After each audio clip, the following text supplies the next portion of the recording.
Welcome back, Mighty Vandals, to Tubbs at the Club, your University of Idaho affiliate on the Big Sky Podcast Network. I'm your host, Brian Marceau, joined by fellow co-host. Couldn't be more stoked to be here. I'm speaking for him, Dallas Hammer. Dallas, how's it going? It's not going well, Brian. So I typically like my life, and I typically like to enjoy the time I have outside of work and outside of Tubbs. So I waited until just a couple days ago to watch all of the Vandals Big Sky games, and it drove me so wild I pulled all of my hair out. I am completely bald now. Thank you, Zach Kloss. Which means we have to give you a new title because with hair like that, you're not producing, but you're clearly seducing at a level similar to producer seducer Martin Heemstra holding it down in Moscow. How's it going, dude? It's going good. It's nice to have Moscow alive again after winter break. Happy to have the show back again after it seems like longer than 2 weeks off. Yeah, it was a little bit of a break. Jason Mayer in the comments section, Hammer Chic, goddamn right. Yeah, it was a bit of a break. And look, listeners, I'm just going to ask you to buckle up because historically, when Tubbs takes a break, let's just say amateur hour is a little bit more hardcore, you might say, than other weeks. So bear with us while we get back into this. Look, we're gonna push talking about the basketball team back for just a couple more minutes before we're in Around the Bar, brought to us by Hughes River Expedition. Real quick, last football notes to talk on for the 2022 season. Yes, it's 2023. South Dakota State wins the FCS National Championship, beating the shit out of North Dakota State 45-21. Bring this up because, look, I watched the game. Martin, did you watch the FCS Championship? Nope. Martin's shaking his head. Okay, so I guess this is Marceau filibustering for a second. Quick takeaways from that are, one, thing is good for the FCS that a team that's not North Dakota State not only won, but won convincingly. South Dakota State just looked like the stronger program today, or a week ago when they beat North Dakota State. But the other thing that I just saw watching that game is South Dakota State. They clearly, and this is not a surprise to anyone in my mind who watches Idaho football. You can just tell that South Dakota State is probably the actualized version of what Jason Eck's trying to do at Idaho, and it was pretty fun to watch. But also, my reaction to was that Idaho's just not yet big enough to hang with teams like North Dakota State, South Dakota State. We knew that was going to take time, but watching South Dakota State just dismantle North Dakota State, and North Dakota State absolutely annihilated University of Montana earlier in the FCS playoffs. It just rang through that if you're going to get to the top 4 or 5 in the nation in the FCS, you got to be real damn good on both sides of the ball. But Dallas, I'm going to throw it to you because I know you didn't watch the game, but I want your take on NCAA moved the game from ESPN Saturday to ABC Sunday. I'm going to let you explain why that worked or why that did not. The data's in. Viewership was down about 0.3 million from what a typical FCS championship is, but not holding you back any longer, Dallas. Your thoughts on FCS football on Sundays? The dumbest decision I've ever seen in my entire fucking life, and I've watched Zach Kloss coach basketball teams. I do not understand why you would put this up on an NFL Sunday. On a Sunday, sure, if it's in, I don't know, March, great. I don't have anything going on a Sunday in March unless it's maybe some golf or something. But why? There's not like there's this gap of people that care about FCS and not NFL. Brian, you are probably one of the few people I know that cares more about FCS football than the NFL. But that's not normal across the country. Like, you are one of a select few group of people that would watch that game at any point it was aired. I would have watched that game if it was on at any other time other than NFL Sunday, the final regular season. The Rams have been dead in the water since week 3 when all the injuries hit. And I still picked the NFL over the FCS. I love this level. I have been invested in this level for over a decade at this point. I like the FBS more, but I don't want to start that argument. There's no good reason to have put this game up against the NFL games. It was almost like ESPN knew what they were doing. I know they own the rights and they should want people to watch the game. But counter programming only works if you're doing something like I don't know, let's put The Bachelor on against the NFL. Yeah, sure, that's a completely different group of people. Putting the FCS national championship game against the NFL, you're not going to get people to leave the NFL broadcasts to come watch this. And just a stupid decision, Brian. What it reminded me of is, Dallas, do you remember in the COVID year, or no, it was the year after, not 2020, but 2021 NCAA tournament. Do you remember when kind of made news that the NCAA for the men's basketball tournament had, of course, kick-ass weight facilities arranged. And then for the women's, they had like a yoga mat and 4 or 5 dumbbells where the max was like 8 pounds or something like that. Mm-hmm. So this reminded me, FCS championship on Sunday reminded me of that. Not because, look, the field itself was fine. Attendance was near max capacity. The environment on the field looked great. But the reason I say that is, look, the NCAA really cares about some stuff and really doesn't care about other stuff. And, not giving female athletes real weight training facilities while giving men, elite level weight training facilities for their championship. It lets you know which side the NCAA cared about. Having this game here, it felt like the decision was outsourced to an intern. Maybe something better, but that was my takeaway here. But football 2022 FCS is officially over. We're Captain 58 in the comments section saying Crowd in Frisco sounded great, because it did. That did look like a very fun environment. I'm glad both schools had good attendance. Jason Mayer in the comments section saying SDSU had the beef on both sides of the line. Absolutely. That's why South Dakota State beat the shit out of North Dakota State. We have to move on now, and it is time. We are officially talking basketball, and I'm sure Martin's already got the if you're a live viewer, you can see underneath, dread it, run from it, veggie season still arrives. If you're new and you don't know what we mean when we say veggie season, it's an old joke from the comment section. Pretty sure it's courtesy of Rakitic69, where he would want us to not talk about basketball during the coaching search last year, and I would force everyone to talk about basketball. Rakitic eventually called it veggies, and me forcing everyone to eat their veggies. And from then on, men's basketball has been veggies, and we're officially entering produce season. Brian, I have to derail you very quickly. I really appreciate your commitment to explaining that to the new listeners, but I'm also very much considering your mental state and concerned for you that you think we have new listeners during basketball. I think every new listener we picked up in the last 2 years has left by now.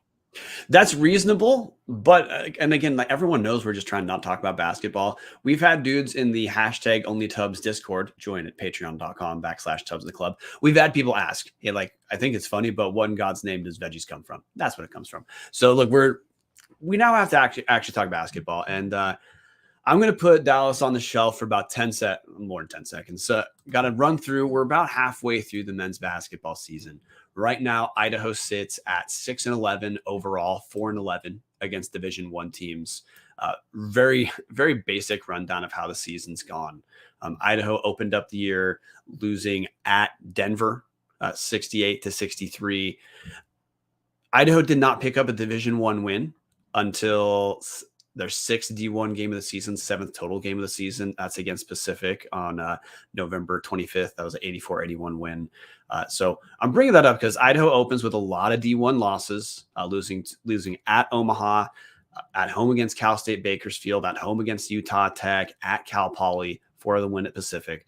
Idaho has a very short 3-game winning streak against Pacific, 84-81, then beats Northern Illinois at home, 84-47, beats North Dakota at home 76-66, then dropped a game to UC Riverside. Not going to talk about Northwest Indian College because I don't count sub D1 games.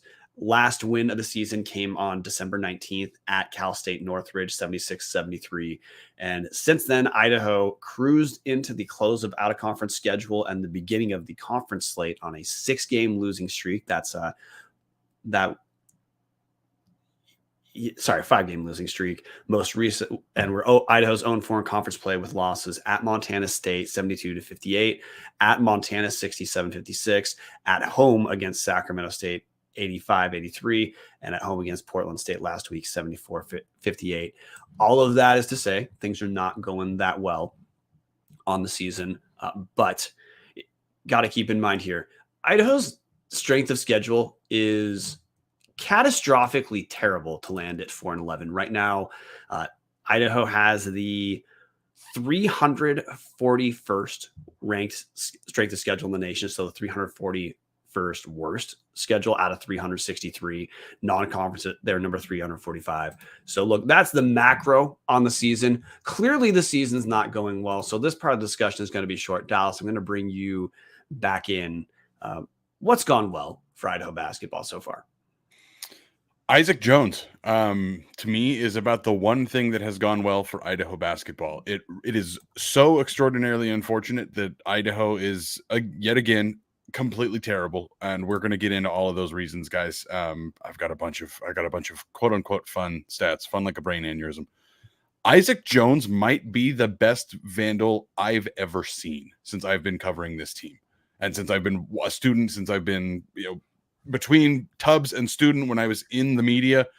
Isaac Jones is, I think, the best player I have ever seen put on an Idaho uniform. And unfortunately, he could be, I don't think the team's going to win enough to give him a chance at truly being the player of the year. But I think anybody with eyes could tell you that Isaac Jones is the best player in this conference. And it is a thrill to watch him. That's what's going well for Idaho. Every time you see him on the court, it feels like he's going to put up a double-double with 20 plus points. Yeah, Isaac Jones, 6'9" center, transfer from Wenatchee Valley Community College, came over with assistant coach Jeremy Harden. Jones, he's a post. He is not a stretch post. He's an old school back to the basket or face up post. He's a real strong athlete. He dunks a shit ton in all the games. He's leading the Big Sky in Big Sky play. Jones is second league in scoring at 22.5 points per game on the season. One of the things that's wild about Jones is he scores so damn effortlessly on the season. He's shooting 70.6% from the field. A lot of those are close range shots, but Jones is not a guy who he's not a rim runner. He has post moves. He has touch around the basket. He has touch from, within about 15 feet. He is truly the best center I have ever seen watching Big Sky basketball. And I'm going back to 2014 as my reference point, getting back into the Big Sky when Idaho rejoined the Big Sky. But this is a guy who could be playing at a lot of other schools. He's a real strong rebounder too. He also leads the Big Sky in block shots at about 1.5 per game right now. He's everything Idaho could have possibly hoped for. I think he is brain dead, the best player in the Big Sky. I think he's brain dead, the most skilled post in the Big Sky. It's incredible that we get to see this dude, even if the team sucks, which it does. It's worth watching Idaho just to watch Isaac Jones play. Dude's been Big Sky Conference Player of the Week twice in this season. Against Sacramento State, he didn't quite break the program record for points in a game, but Jones scored 42 points on 26 shots, which, if you're curious about the advanced stats on that, that's called good. 42 points, man, 26 shots. He just scores effortlessly. He's going to make money playing basketball. Might not be in the NBA just because of like frame athleticism, stuff like that. He's a good athlete, but just at the NBA, it's a different question. Especially at 6'9", and like you said, he's an old school post, 6'9", not probably going to get it done in the NBA. Right. Sorry, Brian. Right. But I'm just bringing up, this guy's going to make money somewhere. This guy is going to have a career playing basketball somewhere. He's good. That's it. He's a joy to watch. Other things going well for Idaho. One, I can't believe I blew through this. Well, actually, I'll circle back to the coaching point, because we did the same thing that every media entity talking about basketball has done with Idaho, which is we buried the lead on accident. Freshman Nigel Burris, he's a 6'7" stretch four. He's been a nice complimentary piece. His averages are not, like lighting the world on fire by any means. On the season, Nigel Burris is averaging just under 10 points a game, 9.6 per game, but he's shooting 43.6% from three. That's as a 4 in the Big Sky. Real nice complimentary piece, starting as a true freshman. He's starting because Taryn Frank, a transfer from Vanderbilt, went down with an injury, which really an awful dislocated ankle for Taryn Frank against Pacific, which we hope the dude recovers as quickly as he can. But hot take, Nigel Burris is a better fit for this lineup than Burris should have been starting day one. Also, Yusuf Sali, his how Solly's been doing on the season. It's kind of a mix. He's shooting 34% from 3 on the season, averaging 7.5 points per game. He's a solid role player. He's a good defender. Probably accrues about half of the total charges, like earned charges on defensive side of the ball that Idaho has on the whole season. Those are my two ones to hit on. Anything else you want to touch on real quick, Dallas? For highlights of the season, that win against Pacific is going to be the highlight of the season. Pacific is currently 10-9. No other team Idaho has beaten has more than 4 Division I wins. So that went well. That was a pretty good win against a former Vandal head coach. That's about all I got. Yeah, Leonard Perry coaches at Pacific, and he's the head coach there because of that whole interim thing. Which is why we have our head coach. But look, we're going to get into the rest of the season. But Dallas, I can't believe both of us forgot to bring this up, because this has actually been an annoyance I've had with any entity covering Idaho basketball. There is a story with an Idaho basketball as big as the season itself, which is Zach Kloss entered into this season. He's a lame duck coach. It would have been $75,000 to buy out his contract at the end of last season. Terry Golick decided, you know what, Zach Kloss is building something. People from Tubbs emailed Terry Golick, and they definitely got all same versions of the response of like, hey, it takes time to build a program. I got a let's just say not so cheery message from her saying a version of the exact same thing, that it takes time to build a program. Yeah, just ask Jason Eck how long it takes to build a program. Yeah. It does take a while.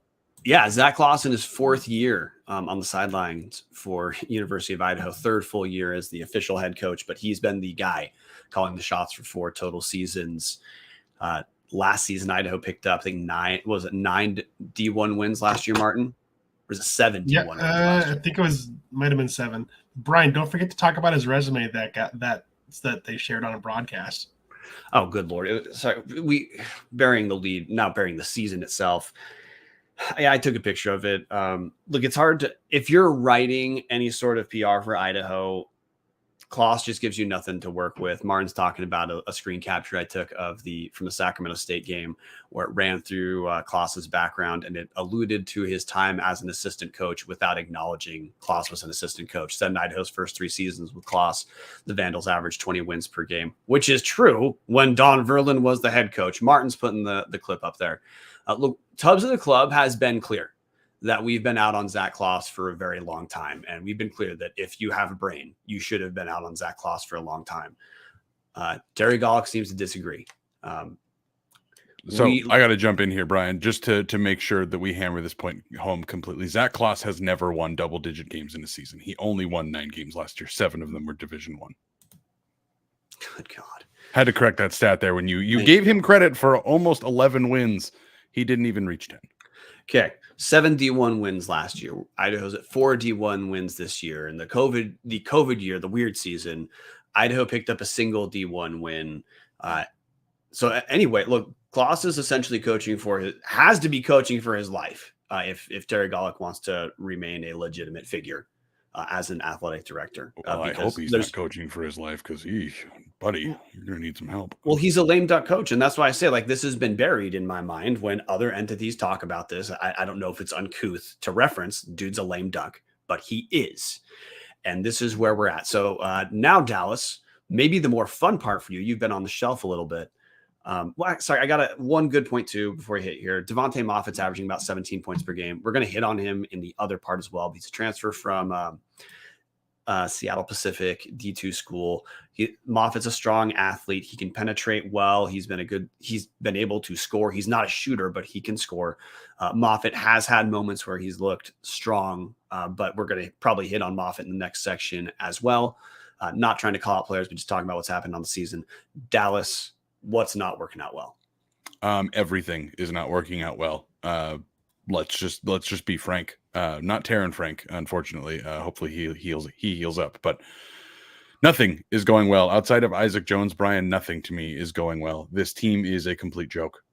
Their strength of schedule, it was in the bottom 60-ish teams. It's not in the top 300 teams. Let's put it that way. It's in the bottom Idaho, 20.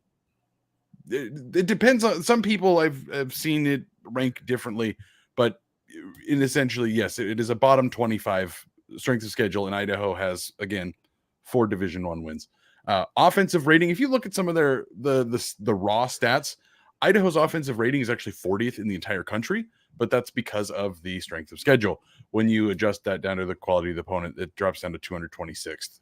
Their defensive rating is 257th in the nation, and then when you adjust it for the strength of schedule, it drops down to 345th. So Idaho, while it looked, and some people were convinced, I saw it on Twitter, I saw people thinking, and maybe that class was turning the corner. Even in the Montana game, one of the broadcasters said, Idaho looking a lot better this year.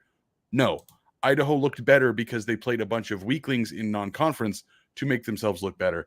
They rolled into conference here, and Brian, it's just been disappointing and sad.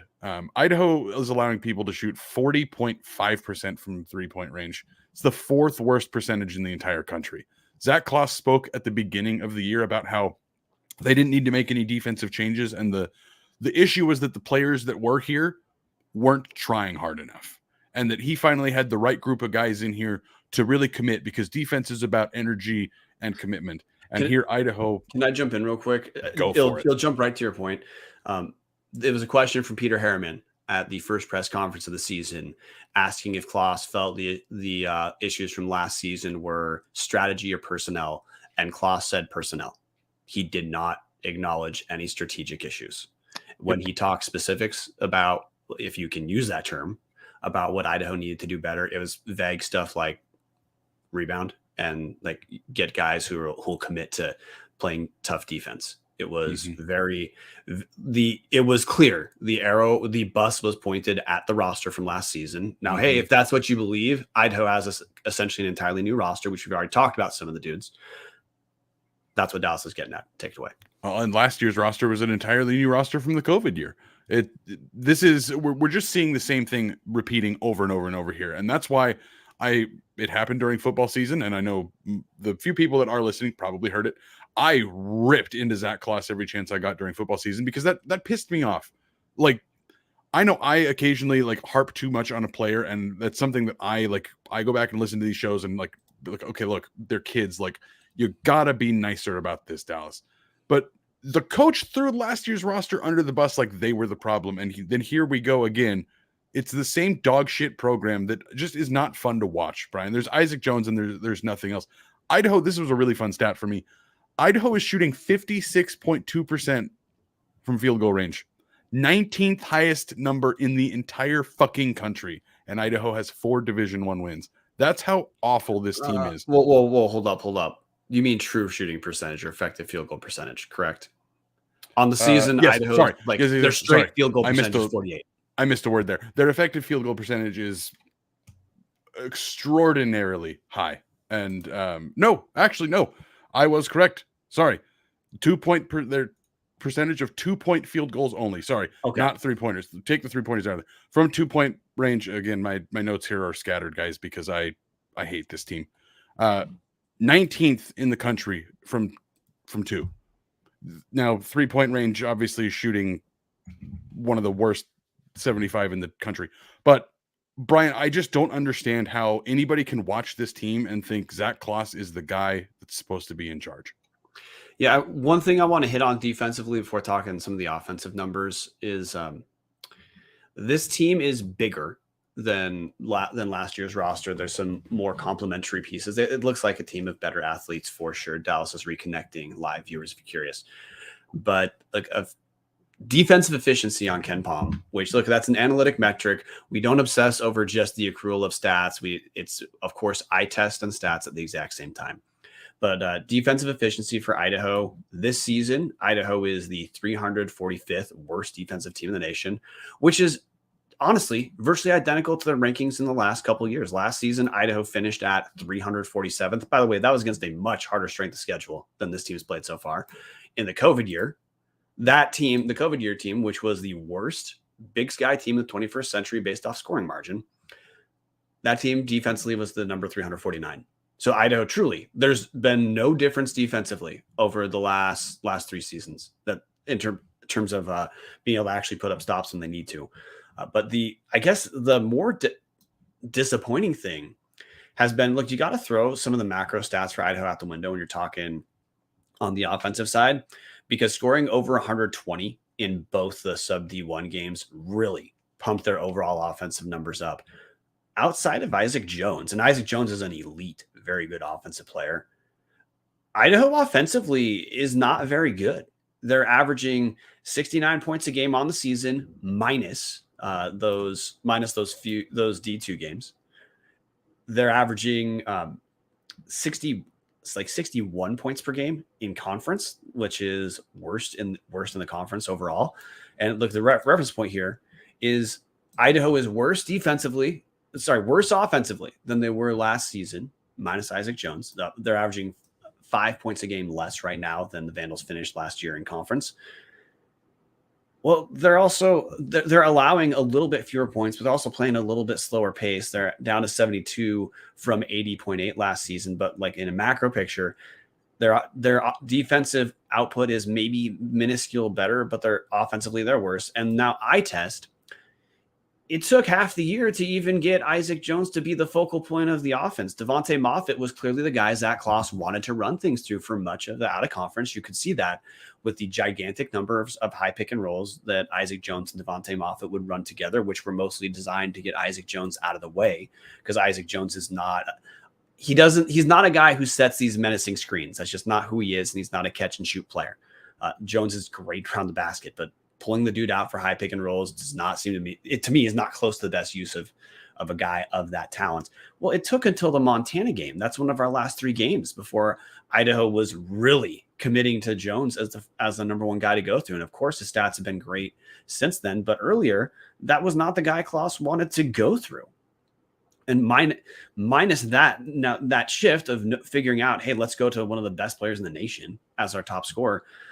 We saw it last season. Guys like Mikey Dixon and Trevante Anderson bailed out Idaho because they're great ball handlers who are able to create their own shots and score from outside sometimes. This team doesn't have a guy who can score from the outside and create their own shots. So what you see is a lot of times Idaho only has a couple guys moving at any given time when they have the ball, and 3 guys who it looks like you don't understand how they can possibly break a sweat. They're waiting for catch and shoot opportunities. But look, Division I basketball, I don't care how you feel about Big Sky basketball overall. The other coaches know what they're doing. They see this. And that's why Idaho offensively, they're not that good once you take out their D2 stats. Like I said, they're the worst scoring team in Big Sky play right now. And they have the most efficient, best scorer in the league on the roster, Dallas. So, Brian, I'm going to get into a little bit of nerd territory here very quickly. So anybody that knows me on a personal level knows that I am an analytics dork. Numbers are my thing. It always has been. So I will admit that the PER efficiency, the player efficiency rating, it's a metric created by John Hollinger. He used to be the vice president of the Memphis Grizzlies back in the grit and grind era. Back when they made it to the conference finals with like Mike Conley, Mark Gasol, he was one of the guys in charge over there. He's been a writer for a very long time, created this metric that is just supposed to simplify how a player performs in games. This is offensive weighted. The weakness in this is that it is offensive weighted. And if you're good offensively, your PER is artificially inflated. So again, this was created for the NBA. But I want to get into this with Idaho's players just in the conference season.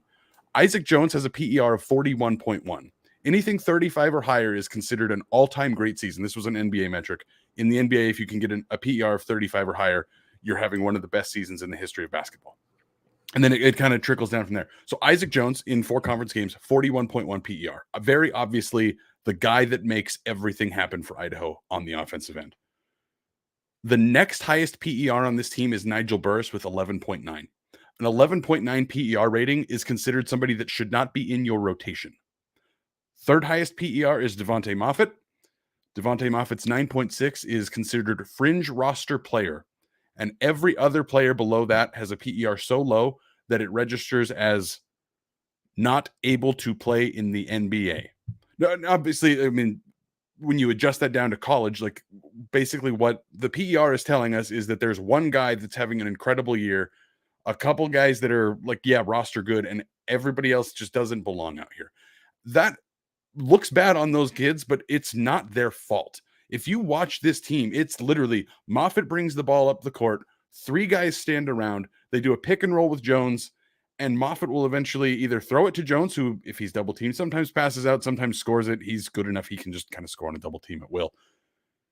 What I'm getting at here, Brian, Devontae Moffitt has the 23rd highest possession number in the entire country. For anybody that doesn't know, the possession number is the amount of possessions ended by a player by either shooting and missing, shooting and scoring, or committing a turnover. Devontae Moffitt is 23rd highest in the entire country, Brian. It is very obvious. You're muted, by the way. It is very obvious that there is no offensive system here. It's give the point guard the ball, let him run down, and play like I play NBA 2K.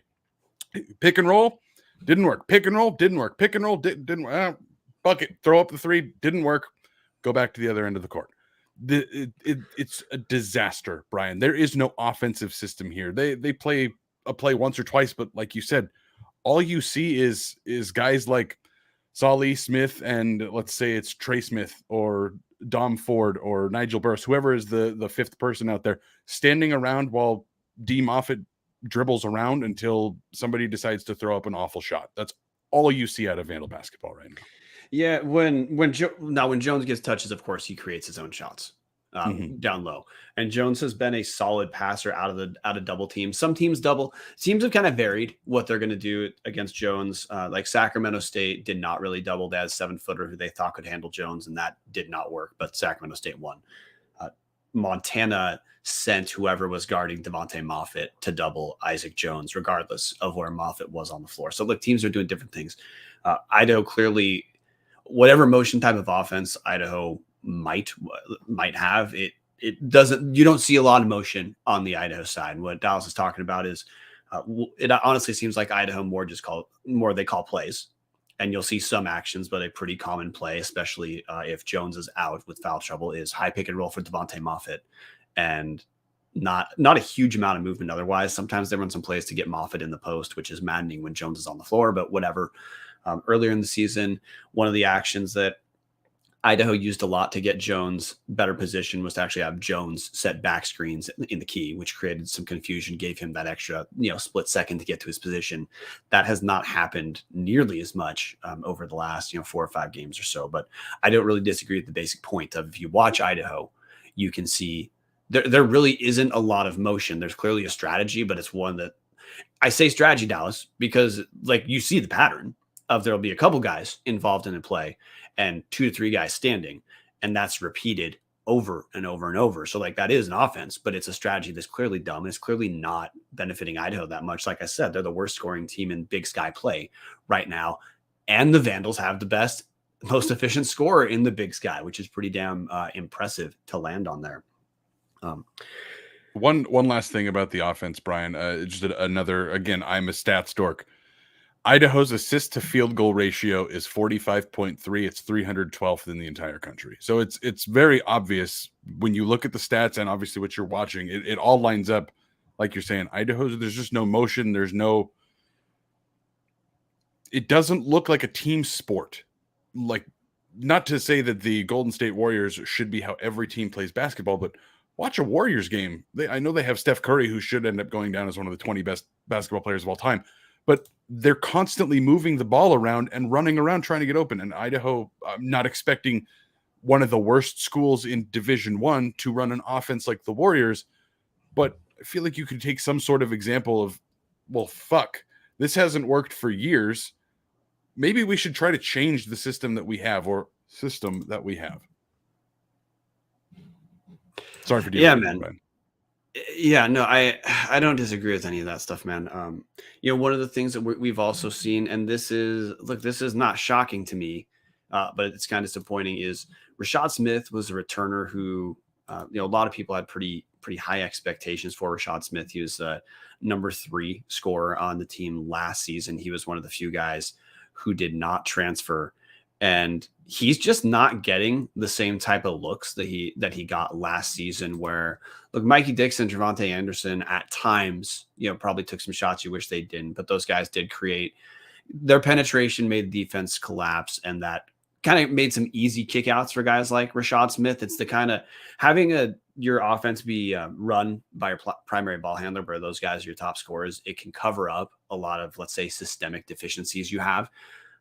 Idaho doesn't have their primary ball handler is Devontae Moffitt, but when Moffitt can't shoot from beyond about 10 feet, and defenses know that, so they're responding as you'd expect. But also Moffitt over dribbles a lot compared to guys like Mikey Dixon, Trevante Anderson. So Idaho just doesn't get the same type of kick out opening looks that they did last season. And to Jones's credit, he will pass out when he's doubled. It's been mixed results, but I've seen him make some very good passes out of a double team. Sometimes there's issues where there's not enough movement when Jones is getting doubled to get to those openings, to give him some outlets. But look, Smith just isn't getting the same type of looks. You can see he's pressing it out there, which is why on the season he's shooting 33% and 27.5% from three. Is guys trying to fit in. It's hard for him to know exactly where. Dominic Ford's a guy who I wish he'd be getting more minutes, and he would have been getting more minutes early, because Ford, he's a transfer from College of Southern Nevada, junior college. It's a higher level conference than what like North Idaho College or Wenatchee Valley are. Dom Ford averaged around 20 there. And he looks like he has a catch and shoot game. He looks like he has an offensive game where he can take a dribble or two and get to a spot. But he looks more comfortable now than start of the season. But he clearly needs more repetitions, and he didn't get them early on, even though he looks like one of the guys who you could understand averaging enough points for it to matter for this team. We're going to get to talking about Eastern Washington stuff in the Big Sky, Dallas, but I guess I want to talk about the tenor of the season as well, which is last year Idaho started off fast and there was some excitement. Yeah, it wore off. Idaho didn't start fast this year. And just based off how this last season, kind of petered out, the energy around Idaho basketball mixed with just the weakest schedule, also what appears to be a pretty self-serving schedule for Zach Kloss out of conference, because Idaho did not challenge themselves whatsoever. I haven't seen a single game in ICCU where the top bleachers were pulled out. So like fans know, there's not the same level of interest in year one. Now year one, you also had the building being new, and we talked about this on Tubbs. ICCU as an attraction itself, you've got 1 year for sure, maybe two, where the building itself pulls people, and we're throwing it away on Zach Kloss. But I guess one of the things that have been tough for us, and full disclosure, why it took this long for us to even talk basketball, is look, we feel like we know how this movie ends. And it's more frustrating that your average fan, your jackass with a podcast, knew this. But Terry Golick thought it was not worth $75,000 for us to restart. And this is where we're at, Dallas, where, again, pulling the curtain further back, both of us were not stoked to talk basketball. I love basketball. And I honestly, again, we don't censor each other on Tubbs, but I also talked to Dallas before the show saying, dude, the team sucks. We got to talk about specific things. But that's just where we are, because even going over specifics, Dallas, it almost feels unnecessary. It really does, because, guys, at the end of the day here, there's only one conclusion you can draw from this. Zach Kloss should not be in charge of this program. I would say he's a nice guy. We used to say that because that's what we had been told. But then he went and threw the entire fucking team from last year under the bus. Take some goddamn accountability, man. You are the guy in charge. This shit is on your shoulders. And yeah, I know that Zach Kloss doesn't like us. We've talked about it on this show before, that our relationship with the Idaho Athletic Department can sometimes be hit or miss depending on who you talk to. Sorry.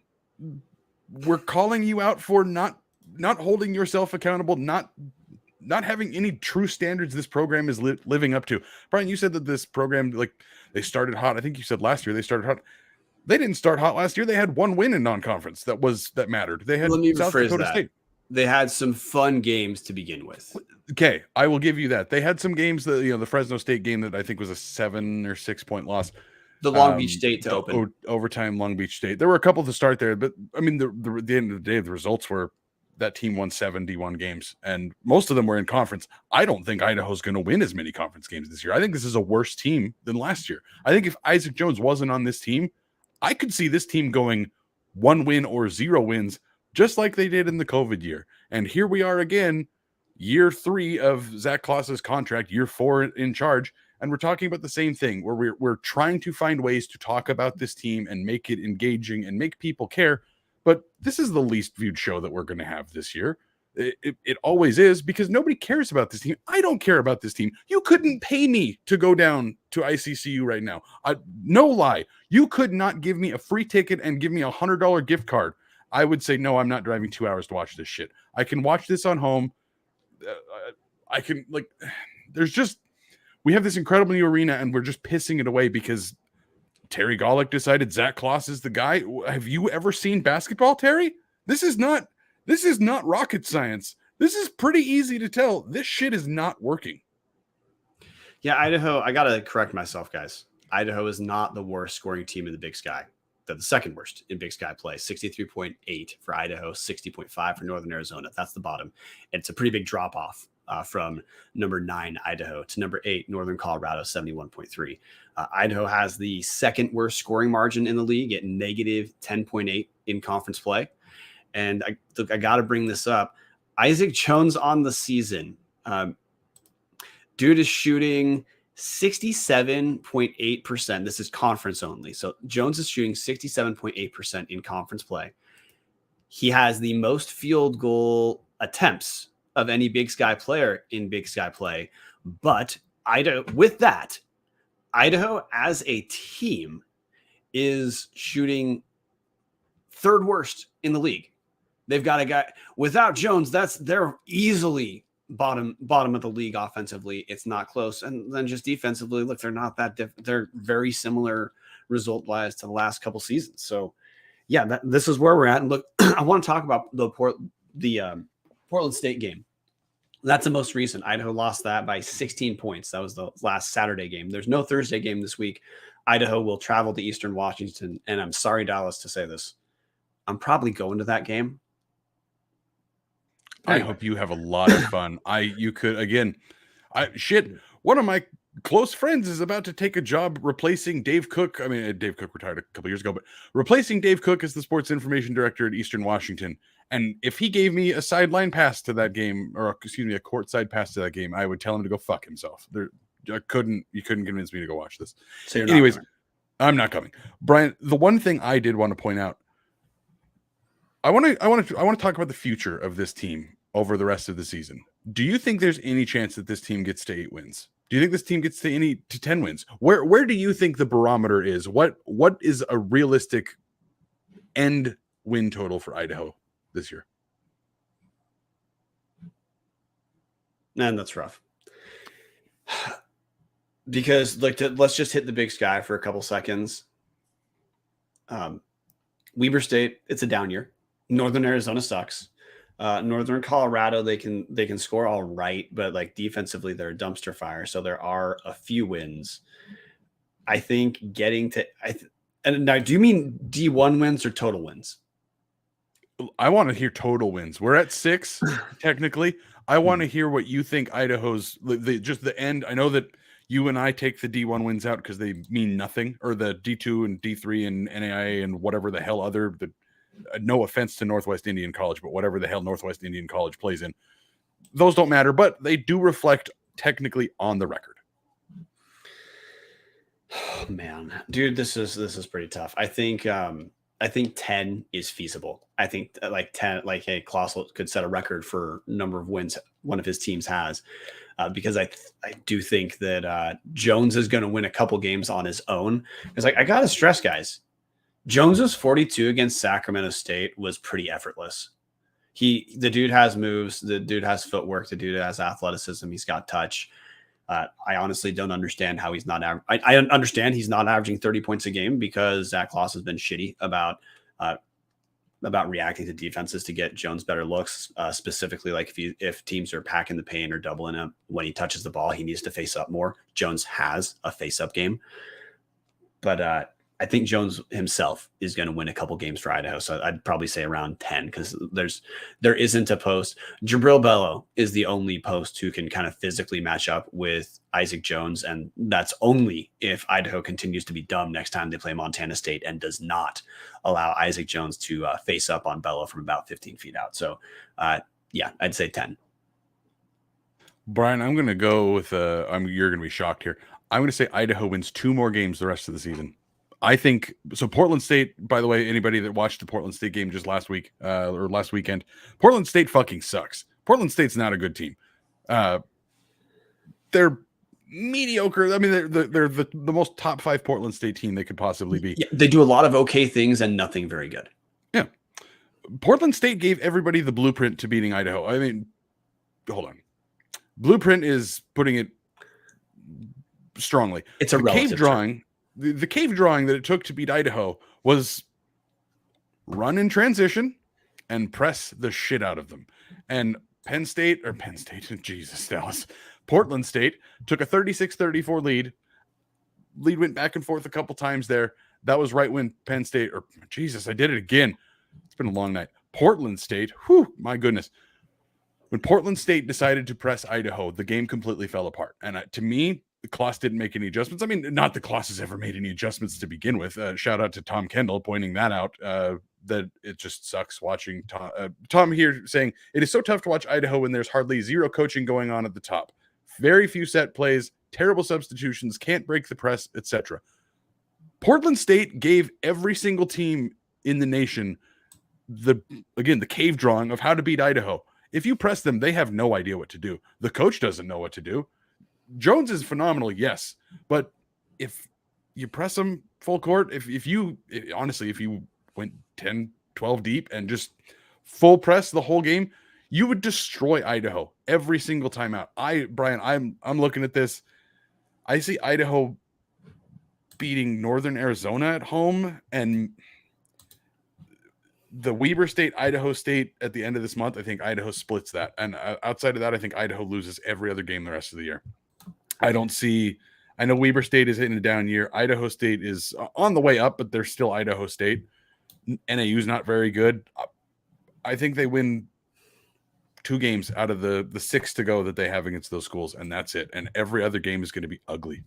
So the pushback I have is not on your win total. It's that I think the blueprint came from Montana, which is to double Jones with Moffitt's man and get Moffitt to press a little bit offensively. Because when Moffitt presses, Moffitt looks like one of the best 3, he could be like the best 3-on-3 basketball player in the history of 3-on-3 basketball. He makes a lot of tough shots, like kind of close to the basket, but he has to hit those at a clip that he's not doing in Big Sky play. He's averaging about 16 points a game on the season, but he's shooting 37% in Big Sky play, which is exactly what teams want. Is if Moffitt's going to get to 16 points shooting 37%, then the other team's fine. They're okay with that awful efficiency. Keep in mind, Jones is shooting 70%. So anytime Jones is not getting a shot, it's a win for the other team. And if Moffitt's going to shoot 37% every time he shoots, that's going to be considered a win for the other team. But doubling with Moffitt's man is, to me, what's going to be more effective. Because I think Sacramento State gave the opposite blueprint of they tried to play Jones straight up, and you can't. You absolutely cannot play Isaac Jones straight up. He is too good. And Jones almost beat Sacramento State on his own, scored more than half the team's points at 42. So I think you're just going to see teams double much more. And there's things that Idaho still needs to do, because even if the teams are going to double Jones, they got to get him the ball where he can be aggressive away from the double team, specifically facing up, because Jones can take Big Sky centers off the dribble from the free throw line, not 3, from the free throw line. But I don't disagree with your basic point, man. Of team, there's not a whole lot of drama left. We're gonna talk about the rest of the season for sure. We'll talk about the Eastern game for about 10 seconds. But Dallas, I'm gonna have to throw it to you, because we've got a couple guys we got to talk about first. So Hughes River Expedition guys who've been kind of kicking ass for Tubbs the club and kicking ass on the river. Take it away, Dallas. You are muted, Martin. Where in God's name is that amateur hour? Motherfucker. So for anybody that is curious of why I was muted there, I muted myself inside of StreamYard because I've learned that muting my microphone physically, that click picks up in the recordings. So I muted myself in the software and not the hardware and forgot about it. Anyways, if you are looking for a great all-inclusive week-long vacation, do not look past your backyard. Venture into the largest protected wilderness in the continental United States, located right here in the great state of Idaho. Enjoy a multi-day trip down the Middle Fork of the Salmon, the main salmon river of no return, the Salmon River Canyons, or the Selway. You could even check out special trips like one to see the Perseid meteor shower. Camp on pristine beaches, run amazing whitewater, hike scenic trails, spot wildlife, soak in beautiful natural hot springs, and take in the history along the river while fishing some of the most remote stretches of river in the entire country. Just bring your clothes and let HRE handle the rest. Hughes River Expeditions has been Vandal owned and operated since 1976, and they're ready to take you on the vacation of a lifetime. What are you waiting for? Find out what it's like to grab a paddle, catch dinner, and ride the bull all throughout the Gem State. Call them now, 800-262-1882, or check them out at hughesriver.com. And now, Brian, you're muted. Jesus Christ. Man, we're limping towards the finish line, guys. Limping towards the finish line. Martin, how do we not have the amateur hour Chiron going? But okay, next, Idaho plays this Saturday at Eastern Washington. Ken Palm gives Idaho a 15% chance of beating Eastern. That is slightly more than I would give. Eastern's been an interesting story, man, because a couple years ago, Shante Liggins left. The entire roster left with him, or then the Groves brothers went to Oklahoma, and David Riley took over. And look, David Riley's rebuilding year was still being right around a 500 team in the Big Sky. And today Eastern is 4-0 in Big Sky play. I don't really care about their overall record because Eastern did challenge themselves in the out of conference much more than Idaho did. But the Eagles are averaging 81.8 points per game on the offensive side. They have the third highest scoring margin at plus 6.3. Defensively, Eastern's giving up 75.5. So honestly, they're kind of like my dream team of they score a lot and they give up a lot, which just means fun games. Anything you're watching for in this game, Dallas, other than the brain dead part? Hey, is Idaho going to get Jones enough touches, and will Idaho string together a couple stops? I am waiting for Eastern to take a 20-point lead on Idaho. That's what I'm watching for. And I will celebrate when that comes. I don't think this game is going to be particularly close. I think Eastern is going to wipe the floor with Idaho. Hopefully I'm wrong. Probably not. No, the question at this point is Jones going to win the game on his own? I differ a little bit in some of my takes on the rest of the roster, in that I do think there's some complementary pieces on Idaho that could start at other good Big Sky schools. My immediate reaction in the Only Tubs Discord to both the start of the Montana and the start of the Sacramento State game is for 2 minutes in, it seemed brain dead. Idaho had better athletic talent than both those teams. But then 4 minutes in, brain dead, Idaho was not going to win the game, which is exactly what happened. So I brought up Yusuf Salih. He's a solid role player. He could be a solid role player on a different team for sure. It's unclear what Dom Ford's what his future is going to be, because you can see some skill out of Dom Ford, but then you also can tell he's just not yet comfortable with Division I basketball. Nigel Burris would be a piece almost any Big Sky school would want to have on their roster. Jones is a brain dead. Everyone wants Jones. Everyone would kill for Jones. Anyone would bring on Jeremy Harden as an assistant coach to get Jones along with them. But hey, Idaho got Harden. Happy he's here. Yeah, dude. It's just rough, man. There's no answer here other than completely restarting this program. I got to Tubbs at the club. Sorry, I got the Tubbs at the club. I started broadcasting on Tubbs in 2018.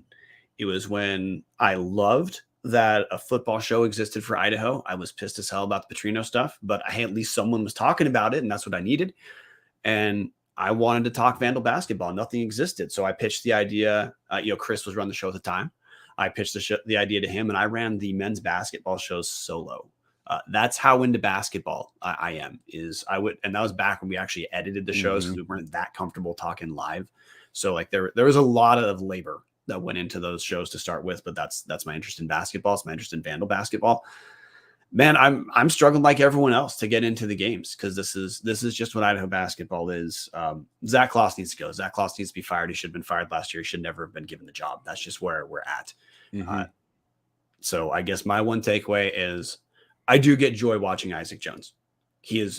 We may never see another post this good at Idaho as Isaac Jones. So I differ from you, Dallas. I think it's worth going to see Isaac Jones at least once in person. I think it's worth watching Isaac Jones. If you're not a hardcore basketball fan, it's at least worth watching the dude a few times on TV. We've got one last ad read before we go over closing things out, man. Nick Davis, Tubbs the Club listener, Vandal alum, guy who raises a shit ton of money for the Vandal Scholarship Fund because he does the best Vandal metal work you're ever going to find. You can buy his officially licensed stuff at the Vandal store. He does all the Vandal logos. He's got Grumpy Joe. He's got the flaming heads. He's got Happy Joe. He's got the eye. He also did this Tubbs the Club original. That's King Spud. That's King Spud with a sexy Xy visor on. You can get one of these. Just message either Tubbs the Club at gmail.com and that's Grumpy Joe on screen right now that Dallas has up. On Twitter, you can find us at Tubbs the Club. You can also message Nick Davis, or you can email Tubbs the Club. We'll get you hooked up, man. It's the best. It is seriously like the best. If you want to put something on your wall that's Vandal related, it does not get better than what Nick Davis does. So, yeah, give us a shout out. Someday we'll have a page up for it. But anyway, thank you, Nick. But Brian, I just got to get one final thought out here. Watching this basketball team reminds me of watching Paul Petrino's final year. Dead man walking. Everybody and their fucking dead dog from 20 years ago knows this guy should not be in charge of this program. There's enough talent here. This team should not be in the bottom of the big sky. Isaac Jones in himself should make teams question, holy shit, this guy could win the entire goddamn tournament by himself. That's the level of player we're talking about here. And we had a good 10-minute discussion there about the two completely different ways to beat Idaho by double digits. That's the takeaway I have from this episode. I gave you, here's how Portland State beat Idaho, or Penn State beat Idaho, if you were talking to me 5 minutes ago. Here's how they did it, and here's how every other team should do it. And then you countered with, well, here's how Montana did it, and this is how teams should do it. Both were effective. Both caused double-digit victories for the opponents. And here we are with our dicks in our hands thinking, well, Zach Kloss pissed away another goddamn year of this program. And I, for one, am fucking sick of this shit. Yeah, look, this is the point that we're going to hit on. Then we'll just close out in a second. Dallas is I think Vandals have actual anxiety about, like, I disagree that this feels the same as Paul Petrino's teams, because I know your basic point, so I'm not disagreeing with that. But Paul Petrino, his teams won not that different numbers of games in a football season than Zach Kloss is averaging in a basketball season. Zach Kloss, it was $75,000. Tubbs of the Club was the only entity who had published about this in the summer. That's how much it would have cost to buy out Paul Petrino's contract. I mean, it's not, Jesus Christ. Again, now we're getting things mixed up. That it would have cost $75,000 to buy out Zach Kloss's contract in the summer. Honestly, if Terry would have announced Zach Kloss was fired, she would have raised that in a day to cover the cost. People would have been elated to have someone else going on there. I am glad Jeremy Harden's here, because now I at least have a guy to tell myself, hey, if Kloss gets fired mid-year, at least we get to see someone competent. Harden was a head coach at Wenatchee Valley, worked for Leon Rice at Boise State. He has a real background. He's a better coach than Zach Kloss has ever proven to be. Yeah, we've been told off the record that Harden does a lot of in-game adjustments. There's a lot of good stuff happening there, which isn't to say anything about the other assistant coaches. We just don't have people telling us about them. But look, I mean, this is the point I'm getting at, is it feels like Terry clearly has different standards for Zach Kloss, because it would have cost nothing to get out of the dude's contract. She would have raised the money effortlessly had she fired him. Brian, and also look, the lost revenue crisis. in tickets. Well, the lost revenue from ticket sales too. New head coach, you would have had that too. And yes, I know what you're getting at. There is not a budget crisis. Idaho's adding D1 games for football, which is good. We want that, but that costs money. Idaho's fundraising has been much better, thanks to Jason. And look, the administrative staff is doing great in terms of fundraising, so I want to acknowledge that too.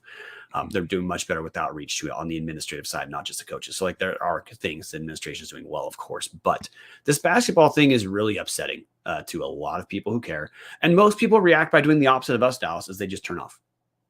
So that's where we're at. In acknowledgement of turning off, we're going to change our recording schedule this year for basketball, guys. Because look, we're still going to cover it, but we're going to start to give a different level of attention for basketball, because we think it's worth having light on, but we also don't think it's worth annihilating our weeks for. So we're going to mostly record batched reactions to games on Saturday/Sunday, depending on when we can make it work. Once basketball season's over, we're going to go back to the normal Tuesday recording schedule. We'll take our summer break too. This change will not impact next football season, where we're going to do our same. At this point, the plan is the same 3 episodes a week to the extent we can. But for basketball season, look, we have the feedback. We know what's going on. We're still going to cover the team, but it's not worth anyone annihilating their weeks for if Zach Kloss run the show. So that's all I got. But anyway, man, it kicks ass to be a Vandal. Just sucks talk about men's basketball. Martin, you want to throw in anything about the women's team before we run out? I'll leave it. You guys did a great job going an hour long talking about the men's basketball team. I want to leave that taste in your mouth sit for another week, and then I'll start talking next week. Yeah, Dallas didn't think we'd hit an hour. And I got to tell you, man, there's a lot of ways to talk about bad. Dallas didn't want to hit an hour. Let's be perfectly clear. This show could have gone 4 hours. I could have just sat here telling you all what my truly deepest, darkest hatreds of this program are. I just didn't want to go an hour. Well, you're welcome. All right, guys. But again, I can give my thoughts here in 30 seconds. Like, Zach Kloss sucks. He should have never had this job. Every year he's been here has just been a continued waste of resources in this program. And honestly, if you're going to commit to this guy, kill the fucking program. Like, if he's still here after his contract is done, if for some reason Terry Golick decides, he made it to 8 wins, you know what, we got to give him one more shot. Fucking kill the program. Which we're of course not going to kill the program. That means we need someone competent who can lead it. And I've said this a ton of times. There's a lot of coaches who would love to start their career as head coaches at University of Idaho with this arena. There's a lot of coaches who would love to get their careers back on track at U of I. Idaho will get someone good if they will just move on. And with that, go Vandals. Go Vandals. This is producer Brian doing a terrible job of even finding what we're going to play us out with. So we're just going to call it good. See you guys Tuesday.